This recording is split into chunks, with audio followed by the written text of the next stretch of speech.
In today's video, I'm going to show you how to add a watermark in PowerPoint. And the best part is that it will appear across all of your slides automatically. This is a super useful trick if you want to label a presentation as confidential, add a draft notice, or simply brand your slides in a subtle way. It only takes a few clicks, and once you set it up in Slide Master, you won't have to repeat the process on every single slide. If this tutorial helps you, make sure to hit like and subscribe for more quick PowerPoint tips and tutorials.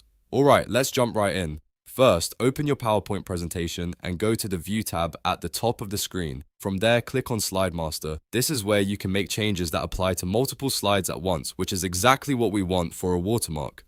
Once Slide Master opens, look at the left side and click the very top master slide.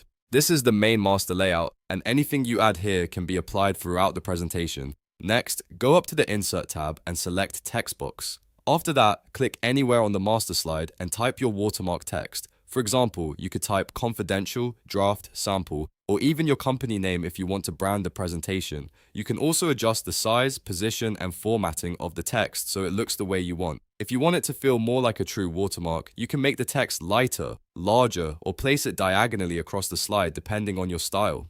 The goal is to keep it visible, but not distracting from the main content. Once you're happy with the watermark text and placement, go ahead and click Close Master View. As soon as you do that, PowerPoint will return you to the normal editing view, and your watermark will now appear on all the slides that use that master.